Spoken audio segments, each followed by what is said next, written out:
कि post surgery के बाद फिजियोथेरेपी का क्या रोल होता है, उस सर्जरी होती है उसको रिकवर करने में। अभी जो दिव्यांग बच्चे इन द सेंस इसमें सबसे ज़्यादा जैसे सीपी के बच्चे हैं, सीटीबी के बच्चे हैं, डाउन सिंड्रोम के बच्चे हैं जिनका एड़ी टेढ़ा है, पैर टेढ़ा है या प्रॉपर चल नहीं पाते हैं, अपना शरीर नहीं कंट्रोल कर रहे हैं, गर्दन हिलता रहता है, तो ऐसे बच्चों के लिए भी फिजियोथेरेपी बहुत ज़्यादा कारगर है। नमस्कार, आप इस समय देख रहे हैं लाउड स्पीकर 90 FM और सुन भी रहे हैं लाउड स्पीकर 90 FM। आज हमारे आरोग्य भव सीरीज के अंतर्गत स्टूडियो में उपस्थित हैं डॉक्टर राम फिजियो जी, जो एक फिजियोथेरेपिस्ट हैं। और फिजियोथेरेपिस्ट का तो कार्य आप लोग जान ही रहे हैं कि बहुत सारी ऐसी बीमारियां हैं जैसे ज्वाइंट पेन हो गया, जन्मजात बहुत सारी दिव्यांगता जो होती है, इंजरी होती है, उसको रिकवर करने में फिजियोथेरेपिस्ट का बहुत ही बड़ा रोल होता है। सर, हमारे स्टूडियो में आपका बहुत बहुत स्वागत है। आप इस फील्ड में कैसे आए और क्यों इसी फील्ड को आपने चुना? चूँकि सर मेरे घर में सब लोग डॉक्टर ही हैं। अच्छा। मेरे पिताजी भी, मेरे चाचा, मेरे भैया, तो सारे लोग ये मेडिसिन और सर्जरी डिपार्टमेंट में हर जगह काम कर रहे हैं, फार्मेसी में। तो मैं ही बचा था, तो ये डिपार्टमेंट था फिजियोथेरेपी का कि इसमें जैसे बिना मेडिसिन का ट्रीटमेंट होता है। हाँ। कि जैसे गांव में किसी को पैरालिसिस हो गया या फिर शहर में किसी को स्ट्रोक के वजह से फालिज मार देता है, तो मेडिसिन का एक लिमिट तक काम रहता है कि आप मेडिसिन खाएंगे तो मेडिसिन खाने का क्या काम है कि वो बीमारी को रोकेगा, फिर दोबारा नहीं होने के चांस देगा। बट आपको फिर दोबारा रिसाइकिल करके अपने पुराने लाइफ स्टाइल में आना है, फिजिकल एक्टिविटी सेम करना है, अपने मूवमेंट को रिस्टोर करना है, तो उसके लिए आपको एक्सरसाइज करना है, फिजिकली एक्टिव रहना है। तो जब आप मांसपेशियों पर काम करते हैं, अपने जॉइंट्स पे काम करते हैं, तब जाके वो आप दोबारा पिछले वाली ज़िंदगी में वापस आ सकते हैं। तो यही हम आपसे जानना चाह रहे थे कि फिजियोथेरेपी का जी आज के जीवन में क्या रोल है? सर, जैसे कि आप काम करते हैं यहाँ पे, ऑफिस में काम करते हैं, अभी आप बैठे हैं 2 घंटे 3 घंटे बैठेंगे, हो सकता है आपके कमर में दर्द महसूस होने लगे। हाँ। या ऑफिस में बैठे हैं, कंप्यूटर चला रहे हैं, तो गर्दन में भी दर्द हो सकता है। Yes sir. ठीक है, तो ये क्या होता है ना कि मसल स्टिफनेस होने की वजह से, ज़्यादा देर तक एक ही पोस्चर में बैठे रहने की वजह से, ये जो भी काम करने वाले लोग हैं उनको दिक्कत आती है, दर्द होगा, स्टिफनेस होगा, अकड़न महसूस होगा। तो फिजियोथेरेपी में क्या होता है कि एक्सरसाइज होता है और मॉडलिटीज़ होती हैं, तो उसके माध्यम से हम लोग ट्रीटमेंट देते हैं, एक्सरसाइज बताते हैं कि आप अपने पोस्चर को सही करिए, ये एक्सरसाइज करिए, इस मसल्स पे काम करेगा तो आपकी मसल स्ट्रेंथनिंग होगी, मसल मजबूत होगी। और कुछ मॉडलिटीज़ भी हैं जिसके माध्यम से हम लोग ट्रीटमेंट देके दोबारा से रिकवर करते हैं जो पेशेंट होते हैं। अब फिजियोथेरेपी जो है सर, जो इंजरी होती है जी, रिकवर करने में कितना सहायक होता है फिजियोथेरेपी? सर, हर बीमारी का अलग अलग रोल है। जैसे कि मान लीजिए न्यूरो का केस है, स्ट्रोक की वजह से या फिर हेमरेज की वजह से किसी को पैरालिसिस हो गया है, तो उनको रिकवर करने में वो टाइम तो कोई नहीं बता सकता। मेहनत कर सकते हैं आप 2 महीने 3 महीने, कोई 1 महीने में रिकवर हो जाता है, किसी को 6 महीने लग जाता है। जिनको जानकारी नहीं है, जो लोग सिर्फ लगता है कि मेडिसिन से ही ठीक हो जाएंगे, तो मेडिसिन खाते रहते हैं, बट क्या होता है ना कि उनकी मसल स्पास्टिक हो जाती है, टाइट हो जाती है, चल नहीं पाते हैं। तो मोटिवेशन कह सकते हैं या नॉलेज कह सकते हैं, दोनों की कमी की वजह से लोग समझ नहीं पाते। दवा खाते रहते हैं बट एक्सरसाइज नहीं करते हैं। एक्सरसाइज नहीं करते। कोई भी ऐसा दवा आप खुद सोचिए बना है कि जो आप दवा खाएंगे तो फिर आपको चला देगा। आपको खुद कोशिश करना पड़ेगा, मांसपेशियों पे काम करना पड़ेगा। जब तक आप नहीं चाहेंगे हाथ सीधा करना, तब तक कोई भी गोली खा के हाथ सीधा नहीं कर सकता। नहीं कर सकता सर। ठीक है। हाँ, तो इसमें ये इसका बड़ा रोल है। सर, स्पोर्ट में फिजियो का क्या योगदान है?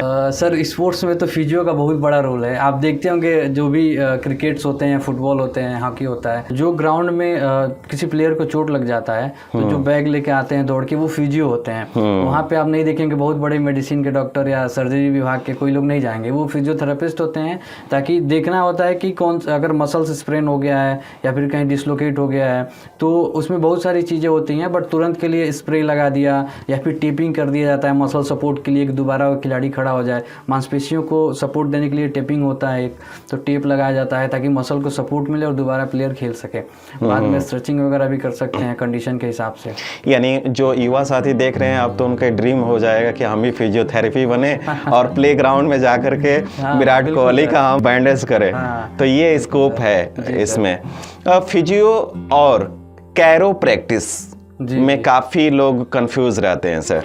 सर ये कायरोप्रैक्टिस फिजियोथेरेपी का पार्ट नहीं है। अच्छा। ये एक अलग टेक्निक है। जैसे आजकल बहुत सारे लोग रील में देखते होंगे कि हड्डी बजा रहे हैं, चटका रहे हैं। हाँ, तो चीज़ें होती हैं कि जैसे फिजियोथेरेपी अलग है बिल्कुल। फिजियोथेरेपी में अलग चीज़ें हैं, उसमें एक्सरसाइजेज हैं, मॉडलिटीज़ हैं और बहुत सारे टेक्निक हैं उसको ठीक करने के लिए। फिजियोथेरेपी का उसका अलग अप्रोच है। लेकिन कायरोप्रैक्टिस का क्या है कि वो जॉइंट्स को एक पोजीशन में रख के उसको, जैसे आप उंगलियां चटका रहे हैं ऐसे, तो नॉर्मल वैसे सारी हड्डियों को चटकाते हैं लोग। लगता है कि हाँ यहाँ से आवाज़ आ गया अब ठीक हो जाएगा, बट मुझे नहीं लगता। बहुत ज़्यादा दोनों में समानताएं हैं, दोनों अलग अलग चीज़ें हैं। तो उसका अलग रोल है, इसका अलग रोल है। अच्छा सर, एक और हम देखते हैं रील में कि ऐसे बॉडी को एक पोस्चर में करके और हड्डियों को चटका रहे हैं। जी जी। तो ये मिथ है कि उससे कुछ आराम भी होता है? कई सारे डॉक्टर, एक कायरोप्रैक्टिस उसी को कहते हैं। जो लोग एजुकेटेड हैं, इस मामले में पढ़े हैं, जो कायरोप्रैक्टिस का कोर्स किए हैं, एक्सपर्ट हैं, उनके करने से तो कुछ ना कुछ जरूर लाभ मिलता होगा, तभी लोग कराते हैं। बट जो लोग वीडियो देखिए या फिर ऐसे सीख के कर रहे हैं तो उसका साइड इफेक्ट भी बहुत ज़्यादा है।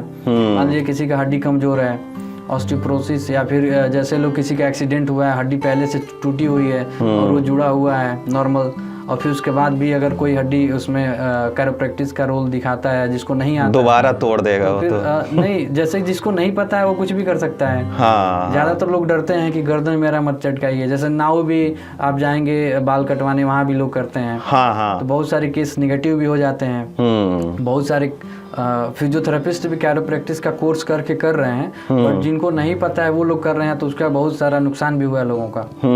पास डिग्री नहीं है, पढ़े नहीं है या फिर अनुभव नहीं है, तो क्या होता है ना कि जैसे अभी फिजियोथेरेपी डिपार्टमेंट में ही जो कुछ लोग ऐसे हैं कि जो किसी बच्चे को रख लिए 3,000 4,000 पे, उसको 2-3 महीने साल भर सिखा रहे हैं, ताकि कम, उसके पास डिग्री है नहीं, कम पैसे में काम करेंगे, जैसा मैं कहूँगा वैसे करेगा। कि गठिया हुआ है, गठिया की एक्सरसाइज करना है, ऐसे टॉवेल लगा करा देना, ऐसे करा देना, तो इसका दुरुपयोग हो रहा है। राम सर, ट्रस्ट इशू भी हमने बहुत देखा है। काफ़ी लोग तो फिजियोथेरेपी के पास जाते हैं, बट उन्हें आराम जब नहीं मिलता है तो बोलते हैं फिजियोथेरेपी नहीं है हमारे लिए। डिपेंड करता है कि पेशेंट को क्या हुआ है। तो इसमें सबसे बड़ा रोल है फिजियोथेरेपी में कि डायग्नोसिस अच्छा होना चाहिए, कि आपको पता होना चाहिए कि किस वजह से पेशेंट को दिक्कत आ रही है। जैसे आपको कमर में दर्द हो रहा है तो ये मेरे लिए जानना जरूरी है कि आपको कमर में दर्द कहाँ हो रहा है और क्यों हो रहा है, कब से हो रहा है, फिर उसके बाद आपका काम क्या है। ठीक है, नेक में पेन हो रहा है तो आप क्या काम करते हैं, कब से हो रहा है, क्यों हो रहा है, ये मैं जानूंगा पहले। मैं कह रहा हूँ कि आप गर्दन नहीं झुकाएंगे 10 दिन तक, फिर आप आ रहे हैं स्टूडियो में कंप्यूटर पे आधे घंटे 1 घंटे गर्दन झुका काम कर रहे हैं, मोबाइल चला रहे हैं, तो आपको दर्द कभी नहीं खत्म होगा। क्योंकि हमेशा आपके स्पाइन पे लोड पड़ेगा। गर्दन फॉरवर्ड करके रखेंगे आप तो आपके सर का जो वेट है वहाँ पे पड़ेगा, झुका हुआ रहेगा, तो आगे की तरफ जब आप गर्दन करेंगे तो पीछे स्पाइन पे लोड पड़ेगा ही।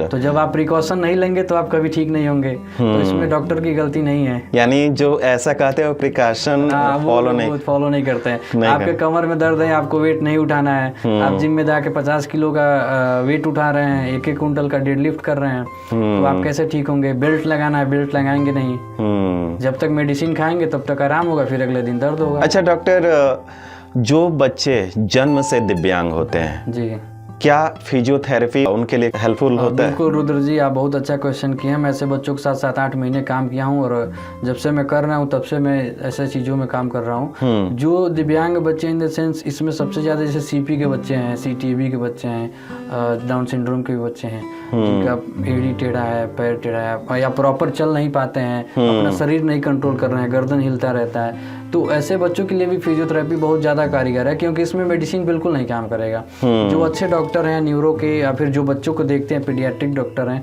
वो बिल्कुल 100% कहते हैं आप फिजियोथेरेपी कराइए, एक्सरसाइज करिए, घर पे करिए। उसमें क्या होता है, बच्चे का ग्रोथ होगा जैसे जैसे साथ में, वैसे वैसे बच्चे की मसल मजबूत होगी, तो आगे चल के पूरी तरीके से ख़त्म नहीं भी होगा। मैं ये नहीं कह रहा हूँ ख़त्म हो जाएगा, CP का बच्चा बिल्कुल खड़ा होकर ठीक हो जाएगा, लेकिन हो भी सकता है ठीक हो जाए, लेकिन उसमें उसके जीवन में बहुत सारी चीज़ें बदल जाती हैं। अपना कार्य स्वयं से करने लगेगा, आना जाना, गाड़ी में बैठना, स्कूल जाना, तो उसके जीवन में बदलाव 100% होना ही है अगर वो फिजियोथेरेपी का सहारा ले रहा है तो।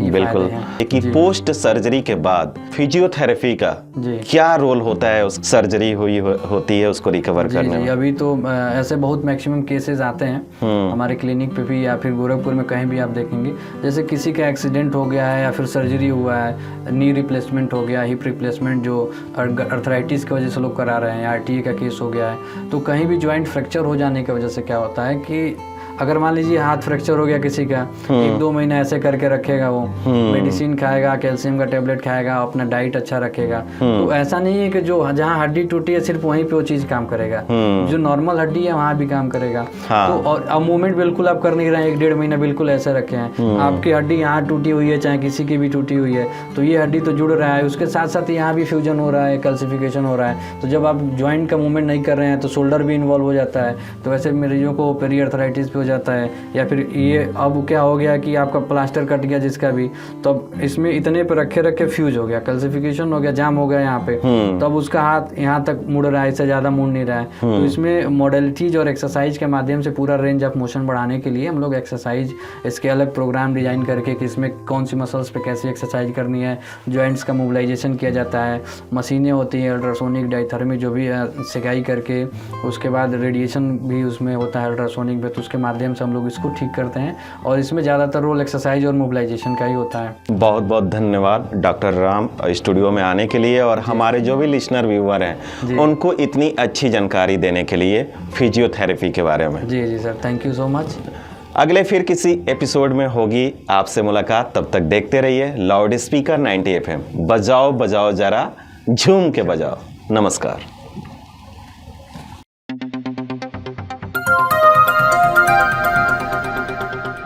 बजाओ जरा झूम के बजाओ, बजाओ बजाओ जरा झूम के बजाओ।